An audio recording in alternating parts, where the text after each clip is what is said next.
감사합니다. 하나님의 말씀을 함께 보겠습니다. 하나님 말씀은 마가복음 6장 45절에서 52절까지의 말씀을 함께 보겠습니다.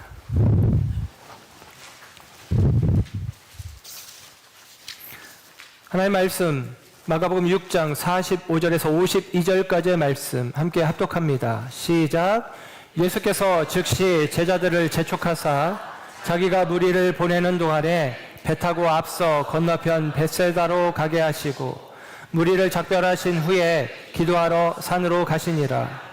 저물매 배는 바다 가운데 있고 예수께서는 홀로 무태에 계시다가 바람이 거스름으로 제자들이 힘겹게 노젓는 것을 보시고 밤 사경쯤에 바다 위로 걸어서 그들에게 오사 지나가려고 하심에 제자들이 그가 바다 위로 걸어오심을 보고 유령인가 하여 소리 지르니 그들이 다 예수를 보고 놀람이라.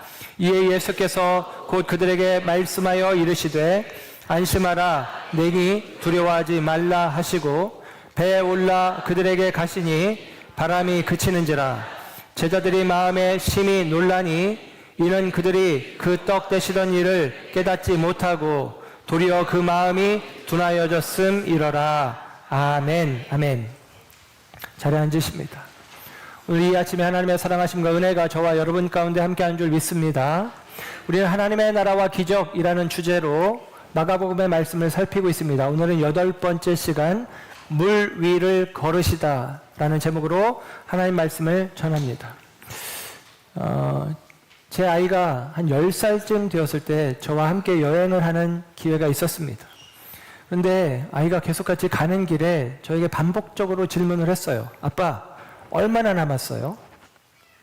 아빠, 얼마나 더 가야 돼요? 아빠, 아직도 멀었어요? 계속 그렇게 이야기를 하는데 짜증이 나더라고요. 그런다고 길이 줄어드는 것도 아니고 갈 때까지는 가야 되는데, 목적지까지는 가야 되는데 하는 생각이 듭니다.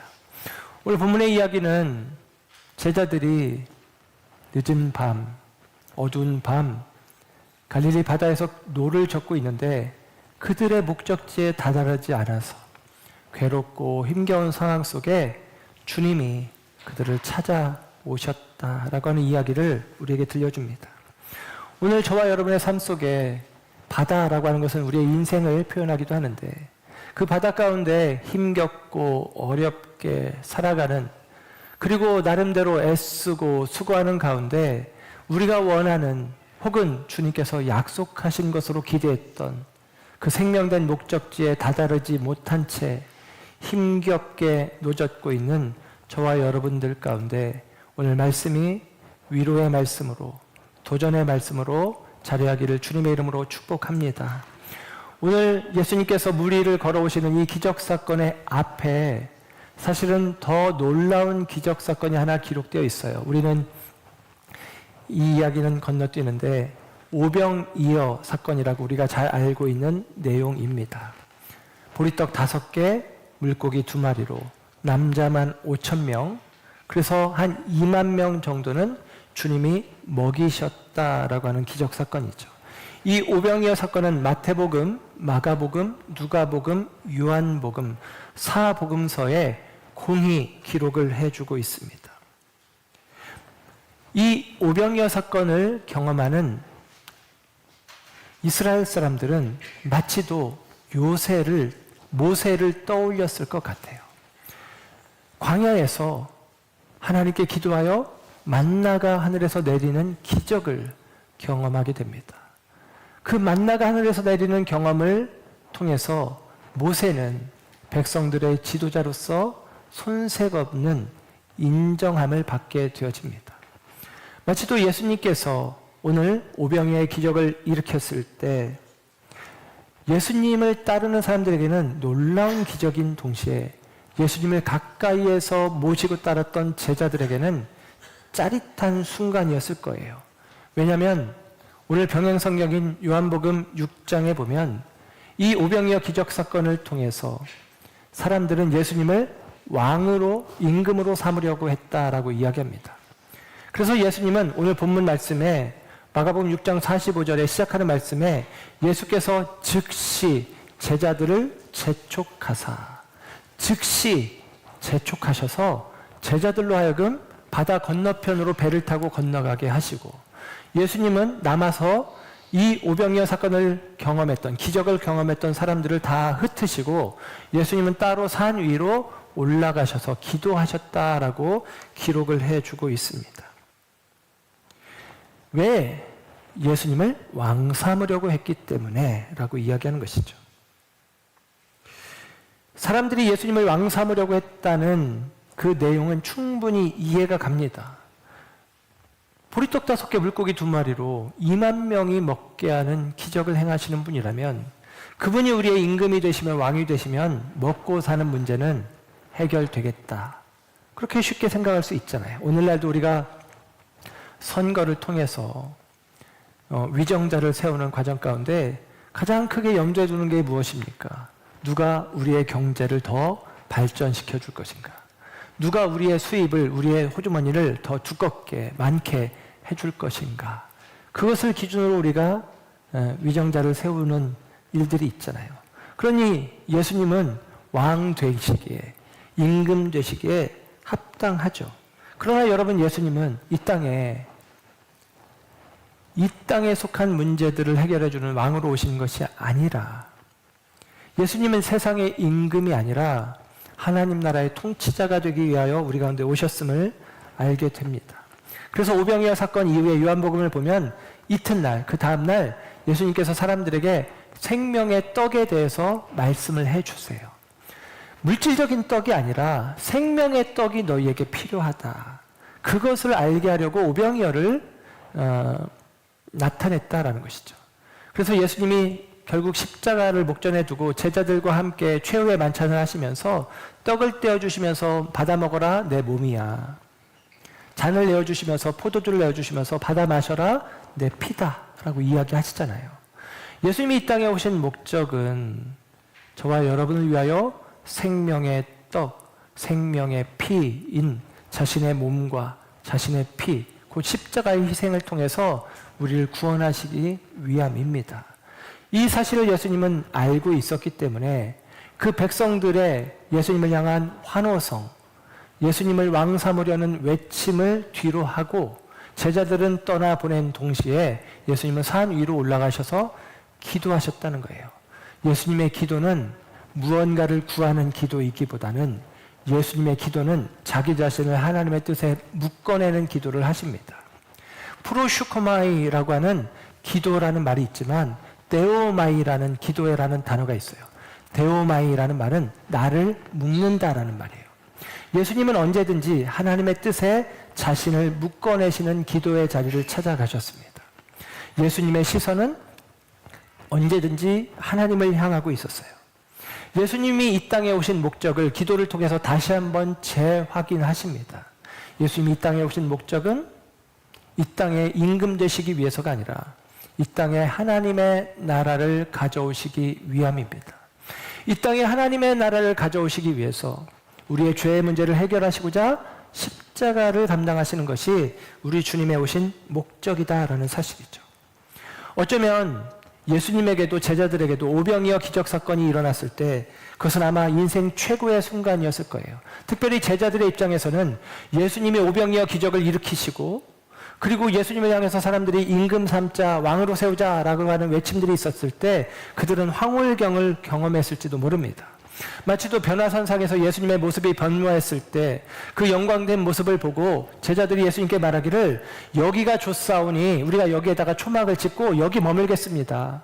여러분, 그 영광된 자리에 거하고 싶은 마음이 제자들의 마음이었는데 예수님은 그 변화산상에서 제자들에게 내려가자라고 이야기하실 거예요.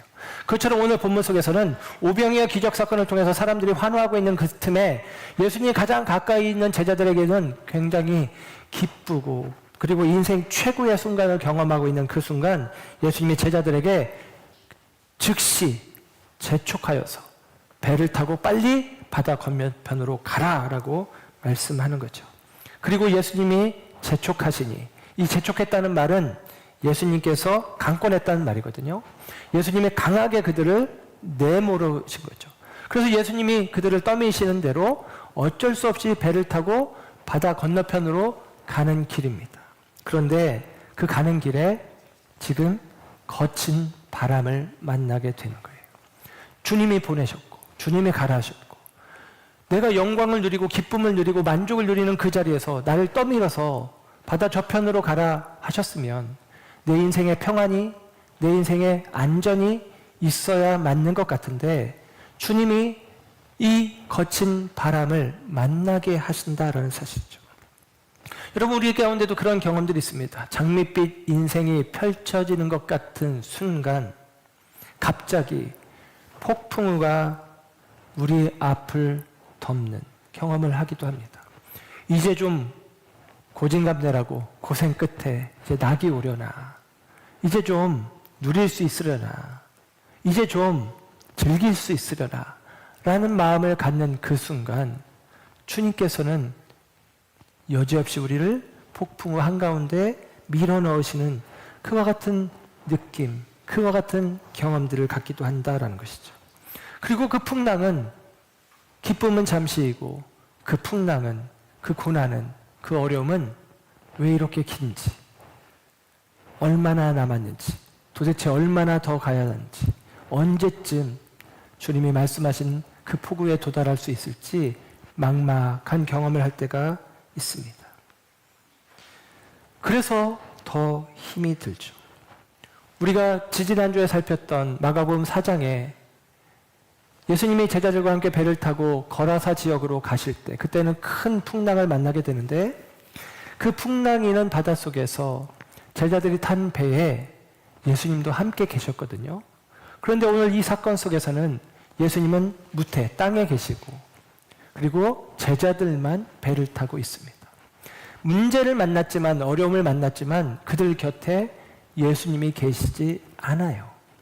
예수님이 그들을 떠나신 것 같은 상황들을 경험합니다. 그때 우리는 원망하듯 불평하듯 이렇게 내뱉죠. 주님, 도대체 어디 계십니까? 하나님, 도대체 어디 계십니까? 내가 이렇게 힘든데, 내가 이렇게 어려운데, 내가 이렇게 아픈데 주님 어디 계십니까? 이런 마음들이 우리의 마음이기도 합니다. 그런데 여러분, 이 예수님의 재촉을 따라 제자들이 배를 타고 이 갈릴리 바다를 건너가는 과정 가운데 그들이 거치는 바람을 만나고 힘겨워하는 상황, 이 상황은 주님께서 모르시고 그 길로 보내셨을까? 아니죠. 그들을 더욱더 온전케 하시는 과정이라고 생각합니다. 오늘 본문, 읽은 본문의 마지막 6장 52절에는 성경이 이렇게 기록을 해줍니다. 이는 그들이 그 떡 되시던 일을 깨닫지 못하고 도리어 그 마음이 둔하여졌음이러라 그럽니다. 오늘 그들이 만나는 거친 바람은 그들의 둔하여진 마음을 일깨우시려는 주님의 역사라고 이야기해 주는 것입니다. 결국 이 사건을 통해서 제자들은 그 마음에 깨달음을 얻게 되는데 오늘 성경과 병행 성경이 되어지는 마태복음 14장 33절은 이렇게 기록해 줍니다. 배에 있는 사람들이 예수께 절하며 이르되 진실로 하나님의 아들이로소이다 그럽니다. 배에 있는 사람들이 이제 깨닫기를 하나님의 아들, 당신은 참으로 하나님의 아들이십니다 라고 고백하게 되었다라는 거예요. 예수님이 세상의 임금이 아니라 예수님은 창조주이시고 살아계신 하나님의 아들이시다 라는 사실을 이 사건을 통해서 더욱더 밝히 알려주셨다라는 사실입니다.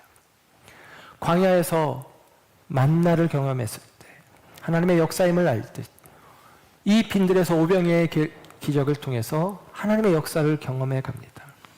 그리고 이 풍랑이 있는 바다를 주님이 걸어오시는 그 일들을 통해서 그 주님께서 우리의 배에 오르시자 그 바람이 멈춰지는 경험을 통해서 예수님은 단지 능력 있는 한 존재가 아니라 하나님의 아들, 여기서 말하는 하나님은 원어로는 엘로힘이에요. 전능자라는 뜻입니다. 전능하신 하나님의 아들이라는 사실을 그들이 알게 되었다라는 사실입니다. 히브리인들의 사고방식 가운데는 하나님에 대한 또 메시아에 대한 묘사가 이렇게 기록이 됩니다. 하박국 3장 15절에 이렇게 이야기해요. 주께서 말을 타시고 바다 곧 큰 물의 파도를 밟으셨나이다. 그럽니다. 주님이 말을 타시고 바다 곧 큰 물의 파도를 밟으셨다. 예수님이 물 위를 걸어오시는 그 모습이 마치도 하박국 선지자가 얘기했던 메시아에 대한 예언의 성취처럼 보여지는 것이죠. 결국 그 예수님이 다름 아니라 하나님의 아들이심을 바꾸어 예수님이 하나님이시다라고 우리에게 알려준다라는 사실입니다. 여러분, 예수님이 저와 여러분의 인생의 자리에 그 문제와 한계 상황 속에 온전한 해답이 되어주실 수 있는 것은 예수님이 하나님의 아들이시기 때문입니다. 예수님이 전능하신 하나님이시기 때문에 가능하다라는 사실이죠. 유대의 역사가인 요세푸스, 그가 음부론이라고 하는 책을 썼는데요. 음부는 우리가 알고 있는 음부, 지옥을 이야기해요.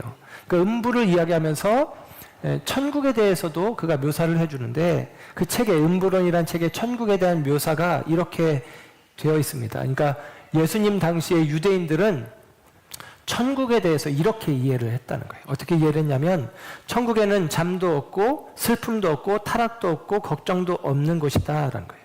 우리 요한계시록 가지고 장례식 때 예를 들면 설교할 때 더 이상 이제 눈물이 없습니다. 한숨이 없습니다. 아픔이 없습니다. 그곳에는 눈물도 한숨도 아픔도 없어요. 이렇게 이제 위로를 하거든요.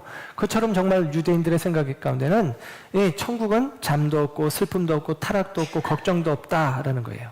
그리고 천국은 시간이 없다는 거예요. 낮과 밤이 따로 있지 않고 해도 달도 별도 없다. 그렇게 이야기를 합니다. 그러면서 이런 이야기를 곁들여요. 또한 보행자들이 그 위를 걸을 수 없도록 만든 바다의 무서운 파도 소리도 더 이상 없을 것이다.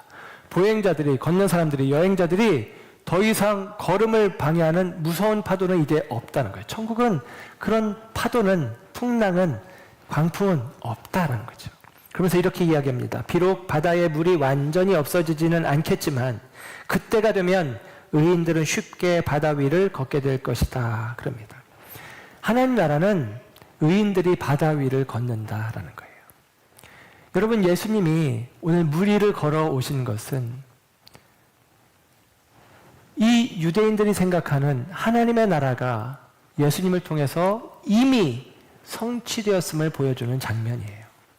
그 예수님이 물 위를 걸으심과 같이 의인들도 능히 바다 위를 걷는 바, 하나님의 통치, 하나님의 다스리심 앞에서 우리는 우리의 인생 가운데 주어진 이 생명된 걸음을 능히 걸어갈 수 있다라고 이야기하는 것입니다. 그와 같은 은혜와 축복이 우리 가운데 성취되어지는 신앙의 여정, 완성해 가기를 주의 이름으로 축복합니다. 오늘 본문 48절에는 이 제자들이 배를 타고 가는 길에 바람이 거스름으로 라고 표현합니다. 이 바람은 우리가 2주 전에 살폈던 마가복음 4장 37절에 나오는 큰 광풍과는 다른 바람이에요. 큰 광풍은 물이 일렁이고 파도가 높이 들려서 배를 덮치는, 그래서 배가 파손할까 염려할 만한 그런 바람이라면 오늘 본문에 있는 바람은 역풍을 이야기하는 거예요. 은근하고 끈덕진 바람이 그들이 나아가는 방향 쪽에서부터 마주 불어오는 것입니다. 그 바람이 계속 불어오니까 돛을 올리지도 못하고, 그리고 노를 저어도 앞으로 나아가는 것이 더디기만 한 상황인 것입니다. 그 역풍이, 그 거스르는 바람이 배가 나아가는 것을 방해하고 있는 상황이에요. 그리고 그 상황이 언제까지 이어지느냐? 오늘 본문의 말씀을 보면 밤 사경에라고 48절에 이야기해요. 밤 사경은 유대인들은 밤을 넷으로 구분하는데 새벽 3시에서 6시 사이가 사경의 시간입니다. 그러니까 전날 해 저물 때에 배를 타고 출발해서 새벽 3시가 될 때까지, 그러니까 적어도 한 6시간, 7시간 이상 제자들이 노를 저어왔거든요. 근데 이 갈릴리 바다가 그리 큰 바다가 아니에요. 다른 말로 호수라고도 하잖아요. 위아래로 남북으로 20km, 동서로 가장 먼 곳이 12km예요.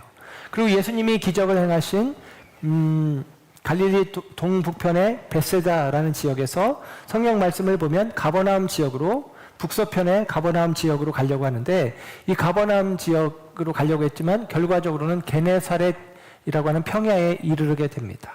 그래서 그것을 지도상으로 직선거리로 이 베세다 이 해변가에서 이 게네사렛 해변가까지 이렇게 직선거리로 이어내면 10km 정도가 돼요. 10km 정도. 10km를 가려고 하는데, 그런데 요한복음의 말씀으로는 배가 지금 밤 사경에 10여리쯤 왔다는 거예요. 예, 그래서 그 거리는 한 5km, 6km 정도 됩니다. 10km를 가는데 지금 6시간, 7시간 노를 저었는데 이제 겨우 바다 한가운데예요. 한 5km, 6km 정도로 온 거예요. 그러면 여러분, 제자들이 얼마나 낙심이 되겠습니까? 사람들이 걸어서 1시간에 4km를 갑니다. 그러면 6km를 왔다면 1시간 반 동안 걸어오면 그만큼 오는 거예요. 그런데 지금 6시간, 7시간 동안 이상 배를 막 열심히 노저었는데 앞에서부터 불어오는 역풍, 그 거스르는 바람으로 인해서 배가 나아가지 않고 있다는 것이죠. 여러분, 그와 같은 상황이 우리들이 마주하고 있는 상황 아닙니까? 내 인생의 배를 포기하지 못하고 계속같이 힘겹게 노를 젓고 있지만 앞으로 나아가지도 못하고 목적지에 다다르지 못하고 깊은 어둠 가운데, 칠흑 같은 어둠 가운데, 마치도 그들의 영적 상태를 이야기하는 것처럼 큰 어둠 가운데, 절망 가운데, 낙심 가운데 놓여 있는 경우들이 있다라는 사실입니다. 그때 오늘 성경은 이야기하기를, 오늘 48절 뒷부분에 주님께서 그 모습을 보고 계셨다라고 이야기해요. 48절, 바다 위로 바람이 거스림으로 제자들이 힘겹게 노젓는 것을 보시고, 그럽니다. 뭐예요? 예수님이 그들을 보셨다라는 것입니다. 제자들이 힘겹게 노젓고 있는 것을 예수님은 보고 계셨다라는 거예요. 예수님이 제자들을 주목하고 계셨다라고 이야기를 하는 것입니다. 지속적으로 예수님은 그들을 보고 계셨어요. 그리고 제자들은 예수님이 자신들을 보고 있는 것을 모르고 있었죠. 그런데 예수님이 제자들이 노젓는 것을 보시고 이어지는 말씀을 보면 예수님이 물 위를 걸어오시는 거예요. 그리고 배 옆으로 지나가려고 하십니다. 다시 한번 말씀을 볼까요? 48절 끝에 바다 위로 걸어서 그들에게 오사 지나가려고 하심에, 그럽니다. 배로 향해서 오셨으면 그 배에 올라타시면 좋겠는데 예수님이 마치도 그들과 상관없는 것처럼 옆으로 지나가는 거예요. 그 의미는 무엇이겠습니까? 제자들이 믿음에 근거해서 예수님을 초청하기를 기다리는 거예요. 그냥 우리의 인생의 자리에 찾아오시는 것이 아니라, 주님, 내가 어려움을 만났습니다. 주님, 내 힘으로 감당하지 못하는 문제를 만났습니다. 나는 주님이 필요합니다. 주님의 도우심이 필요합니다. 내 인생의 문제의 자리에 주님 찾아오십시오. 함께해 주십시오. 도와주십시오. 우리가 청해야 되는 것이죠. 그렇게 우리가 기도하고 간구하고 주님을 구할 때 주님이 우리의 문제의 자리에 찾아오신다라고 하는 사실이죠. 주님이 그곳으로 오실 때 제자들은 사실은 오늘 보면 49절의 말씀을 보면 예수님이라는 사실을 생각지 못합니다. 유령인가 하여 무서워하며 소리쳤다라고 이야기해요. 막 소리를 지릅니다. 어떻게 하면 좋냐라는 거죠.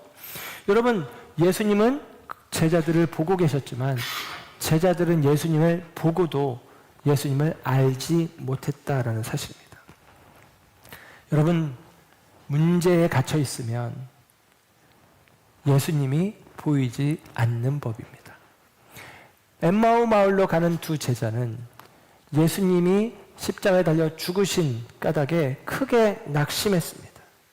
절망했습니다.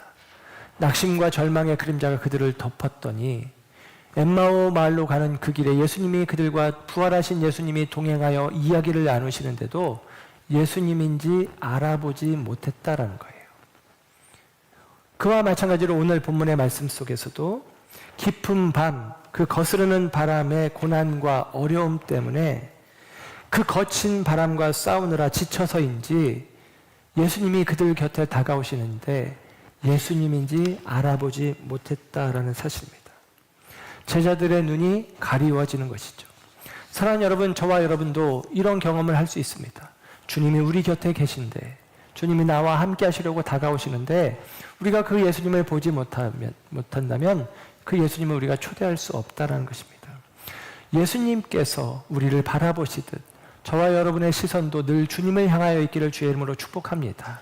그 주님께서 우리 가운데 오실 때 우리가 즉각적으로 그 주님을 내 인생의 자리에 모실 수 있도록 주님께 늘 시선을 고정하는 저와 여러분의 신앙이 되어지기를 주님의 이름으로 부탁을 드립니다. 주님이 제자들 가운데 오셨어요. 유령인가 생각했지만 예수님이 그들이 두려워하고 소리칠 때에 말씀해 주십니다. 안심하라. 내니 두려워하지 말라. 그럽니다. 그리고 예수님께서 배에 오르시자 바람은 그치게 됩니다. 주님이 우리의 인생의 항해에 함께 하시게 되어질 때, 동행하게 되어질 때 우리는 문제에서 벗어나게 되어지고, 그리고 주님이 우리와 함께 하실 때에 주님이 우리에게 약속하신 그 생명된 자리에 이르게 되어진다라는 사실입니다. 이 과정 속에서 우리는 이 장면을 생각해 볼 수 있어요. 왜 예수님을 향해서 유령인가라고 생각했느냐? 예수님이 물 위를 걸어오셨기 때문이죠. 예수님이 물 위를 걸어오신 까닭이 무엇일까요? 배가 없었기 때문이겠죠. 배가 없으니까 제자들이 괴로이 노젓는 것을, 힘겹게 노젓는 것을 보고 속상하고 안타까워서 그들을 도우실 마음으로 배는 없으니까 그냥 저벅저벅 걸어오는 것입니다. 인터넷에 물 위를 걷는 방법을 검색하면 이런 답이 나옵니다. 물에 왼발을 딛고, 왼발이 빠지기 전에 오른발을 딛고, 오른발이 빠지기 전에 왼발을 딛고, 이렇게 계속하면 물 위를 걸을 수 있다라고 이야기합니다. 여러분 한번 해보세요. 가능합니다. 근데 가능합니까? 가능하지 않죠. 중력의 법칙에, 부력의 법칙에 어긋나기 때문에 불가능해요. 그러나 여러분, 예수님은 자신이 물 위를 걸어오심으로 그 자연 법칙 위에 계신, 아까 서두에 말씀드린 하나님의 아들이심을 입증해 내는 거예요. 예수님은 하나님이십니다. 그래서 모든 문제를 능히 해결하실 수 있는 분이에요. 자연 법칙이 있어요. 그러나 여러분, 그 자연 법칙 위에 초자연 법칙이 있습니다. 자연 법칙은 초자연 법칙의 일부분에 해당하는 거예요. 기적을 믿지 못하는 것은 사람들이 과학을 신봉하기 때문입니다. 그런데 그 과학은 자연 세계를 우리에게 설명하는 데는 유익해요. 그러나 그 자연 세계를 초월한 초자연 세계를 설명하는 데는 부적합합니다. 자연 법칙을 포함하는 초자연 법칙이 있듯 그 모든 것을 포함하는 영적인 법칙이 우리 가운데 있는 줄 믿습니다. 우리에게는 기적이라고 생각하는 것들이 여러분 초자연 법칙 안에서 비추어 보면 그냥 기적이 아닌 상식으로 여겨질 수 있는 것이고, 영적인 법칙 안에서 보면 하나님께는 마땅한 것입니다. 예수님은 마땅히 물 위를 걸어오셨다라고 이야기하는 거예요. 양자물리학이라고 하는 것이 어떻게 시작되었느냐? 고전 물리학의 한계를 경험하면서입니다. 아이작 뉴턴에 의해서 고전 물리학이 나와서 일반적인 거시 세계의 물리적인 법칙을 다 설명해 냈어요. 뭐 중력 같은 게 그런 대부분의 표현입니다. 일반적인 거시 세계에 대해서 자연 물리학이 고전 물리학이 설명을 해주고 있는데, 미시 세계, 뭐 원자, 핵, 소분자, 뭐 이런 것들 있잖아요. 이런 것들이 설명이 안 되는 것들을 과학이 발전하면서 알게 됩니다. 그래서 그것들을 설명하는 것이 양자 물리학이라는 것이 나와서 설명을 해줍니다. 그런데 여러분, 거시 세계에 대해서는 설명하지 못하는 것들을 이제 양자 물리학이 설명을 해주고 있어요. 그런데 이 양자 물리학이라는 것이 그렇다면 모든 것을 또 설명할 수 있느냐? 그렇지는 않아요. 이 양자 물리학에 대해서 백과사전은 이렇게 기록을 해줍니다. 미시적 대상에 적용되는 역학으로서 현재 가장 타당성을 지닌 이론 체계로 간주된다. 현재까지는 가장 타당한 것으로 여겨지네라는 거예요. 그러니까 여러분, 더 시간이 지나서 또 다른, 더 과학이 발전하면 또 다른 법칙이, 자연 법칙들을 설명하는 이론 체계들이 만들어질 수도 있다라는 것이죠. 그러니까 여러분, 우리가 가지고 있는 세상은 한계 속에 있어서 하나님의 일들을 우리가 다 알 수 없지만, 하나님은 그 모든 것들을 창조하시고 운행하시는 하나님이기에 하나님께서는 모든 것이 가능하다라는 사실을 우리가 이해하는 것입니다. 고전 물리학은 틀린 것이 아니라 부족한 것이다 라는 것을 확인하는 거거든요. 우리가 사는 세상에 우리가 알고 있는 것은 틀린 것이 아니라 맞아요. 중력의 법칙, 부력의 법칙 따라야 합니다. 그러나 그것은 완전한 것이 아니라 부족한 것이에요. 하나님께서 더하시면 우리의 한계, 우리의 문제, 그 모든 것들을 뛰어넘어 하나님의 생명된 역사가 우리 가운데 이루어지고 나타나게 될 줄로 믿습니다. 오늘 마가복음에는 기록하지 않은 내용을 마태복음에서 우리가 잘 아는 내용을 하나 더 이야기를 들려주죠. 예수님이 물 위로 걸어오시는 장면을 보고 베드로가 예수님께 부탁하지 않습니까? 나에게 명령하셔서 나도 물 위로 걸어오게 해주십시오 라고 베드로가 명령을 합니다. 예수님이 그래 너도 와라 라고 하죠. 베드로가 물 위를 걷다가 예수님이 아니라 파도를 보는 순간 물에 빠져 들어가기 시작해요. 예수님이 손을 내밀어 그를 건져주십니다. 여러분, 우리가 이 베드로의 모습이 우리의 모습인 경우들이 많은데, 우리가 주님이 아닌 세상을 바라볼 때, 문제를 바라볼 때 우리는 그 문제에 빠지는 일들을 경험하게 되어지는 거예요. 물에 빠진 베드로, 그는 우리 생각에는 아이고 어떻게 물에 빠졌어, 그러지 말았어야지, 쉽게 베드로가 물에 빠진 것을 문제로, 잘못으로 이야기할 수 있지만, 여러분, 베드로처럼 배 밖으로, 물 위로 발을 내딛는 경험을 우리가 해보는 것도 귀하다라고 생각을 합니다. 그런데 여러분, 여기서 오늘 드리고자 하는 말씀은 베드로가 예수님께 구했잖아요. 예수님, 나에게 명령하셔서 물 위로 걸어오라고 말씀해 주십시오 라고 마태복음 14장 28절에 기록을 해주는데, 이 우리 성경에 기록된 내용에서는 성경 원어 성경에서 기록한 내용 가운데 한 중요한 단어가 빠져있게 해석이 됐어요. 빠진 단어는 헬란말로 프로스세라고 하는 말인데, 프로스는 뭐뭐를 향하여, 세는 당신이라는 거예요. 당신을 향하여 라는 말이 빠져 있어요. 그래서 그 말을 포함해서 마태복음 14장 28절을 설명드리면 이렇게 기록할 수 있습니다. 제가 물 위를 걸어서 당신을 향해서 나아오라고 명령하십시오 라는 것입니다. 여러분, 이 말은 어떤 말이냐면, 베드로가 예수님 나에게 물 위로 걸어오라고 명령하세요가 아니라 예수님 나에게 당신에게로 오라고 명령하세요 라고 하는 말이에요. 우리는 물 위로 걷는 것에 굉장히 마음이 뺏겨 있는데, 그게 아니라 당신에게로 오라고, 예수님께로 오라고. 그러니까 여러분, 베드로의 목적은 물 위를 걷는 게 아니라 예수님께로 나아가는 것이었어요. 그래서 예수님께로 나아가기를 원했을 때 예수님을 바라볼 때는 물 위를 걸었지만, 그가 물을 바라보는 순간 물에 빠지게 되었다라는 사실입니다. 엘리노어 깁슨과 리차드 워크라는 심리학자가 재밌는 실험을 했습니다. 시각벼랑 실험이에요.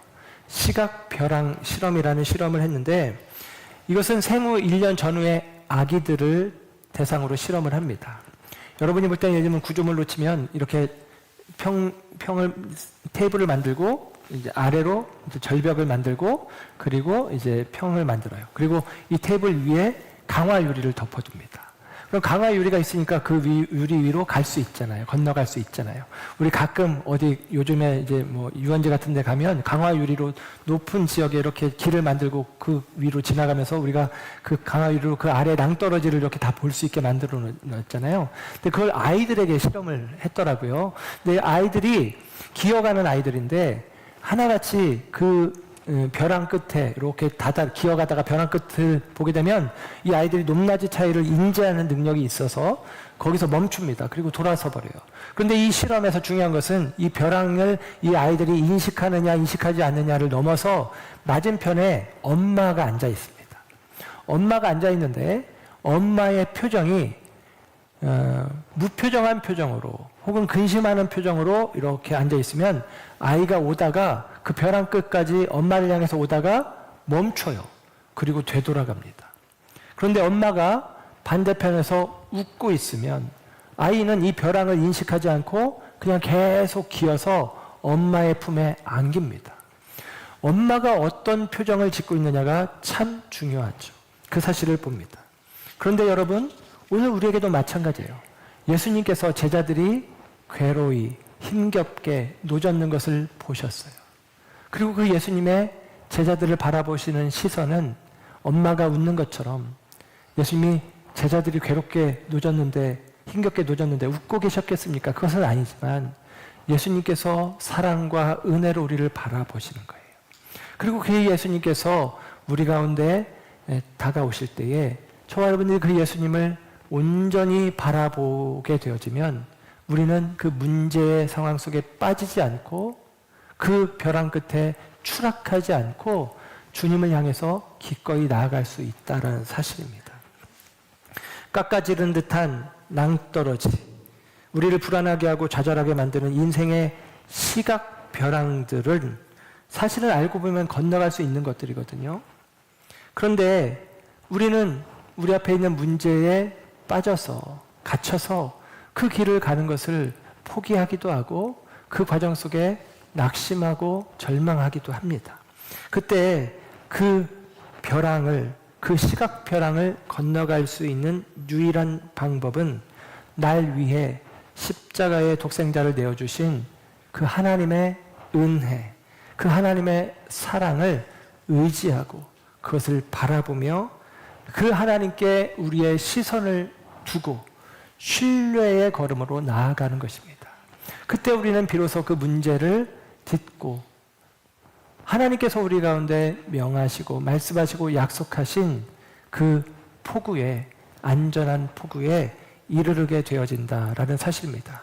시편 107편 28절에서 30절 말씀에 우리가 풍랑을 만나는데 그 풍랑을 하나님은 잔잔케 하시는 분이고 그 풍랑 가운데서 우리가 하나님을 신뢰하고 나갈 때 마침내 결국은 우리가 그 안전한 폭우에 이르게 되어진다라고 이야기를 해줍니다.